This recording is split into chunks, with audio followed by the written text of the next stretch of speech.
relapsed. I'm back once again, ready to take on the world and make it my fucking bitch.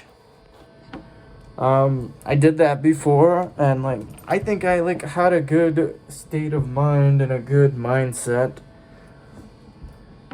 in the world of forms and the collective consciousness as a whole. I think that I had a damn good head on my shoulders at one point.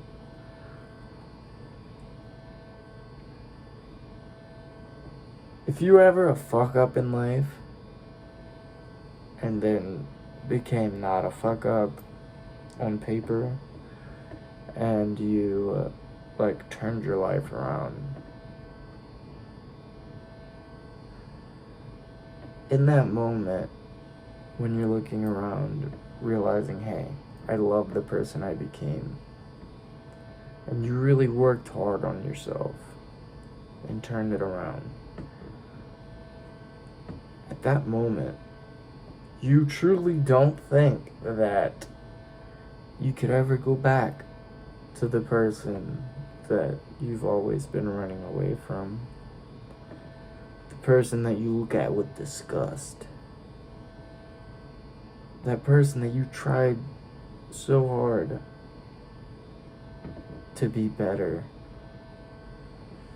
that person that you ran away from. You would never think at the height of your confidence and your confidence in your own abilities that you could ever go back to being that. Let's just, for example, an addict who overcame an addiction but also overcame it for an extended period of time. At that moment, you could never think that you would go back to that. But as an addict, that possibility is not out of the window, at all. It's not. I know. The moment that you get too comfortable in your success is the moment that you will probably fail, and it'll come out of nowhere. It might come by way of connection, i.e. relationships. You meet somebody who you wanted to work with, and you start going backwards. You take 2 steps back, and before you know it, you're 1,000 steps back because you wanted it to work with them. That possibility is not out of the window. Never get too comfortable, especially if you've already put in the work to become better and you've completely transformed from the person you thought you wouldn't ever become again.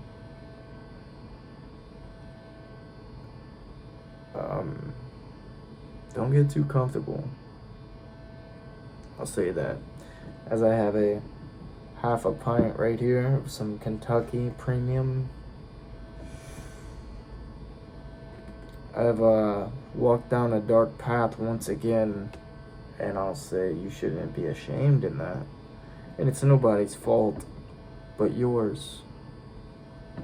It's your own fault if you fall back into that. You know what you need to do.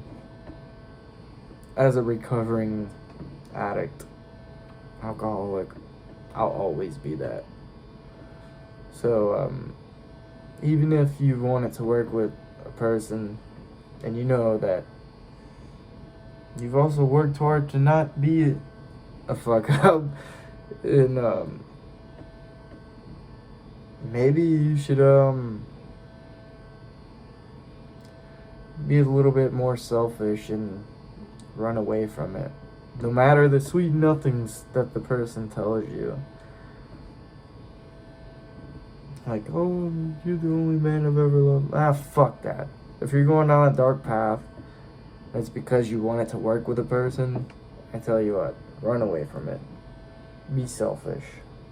Don't give them the opportunity to make a good relationship with you.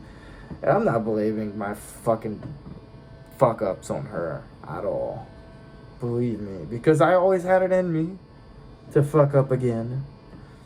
Alright? But I know that it's for good this time. So. And I just remember the fire that I once had in me. You know, the fire for success and, like, I'm gonna make the world my bitch type energy. I remember what I had, and I'm looking deep within to find that again. And I know I just gotta make it happen and just take action and do it. And I know what I need to do. Everyone knows what they need to do. I know what kind of steps that I need to take to make that a reality for me again. And I know for one, and the basic is to get away from the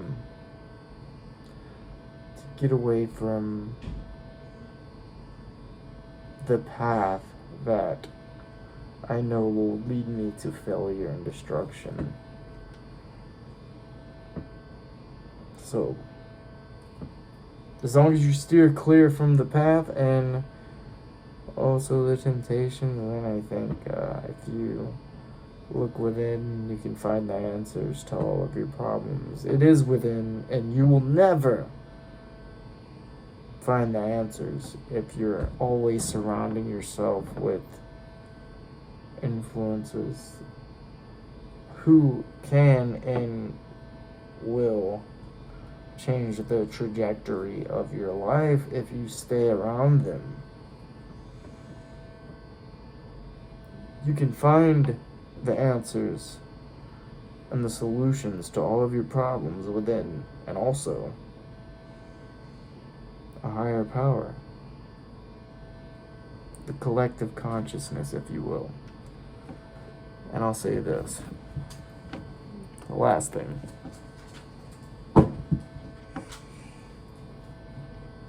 You got this.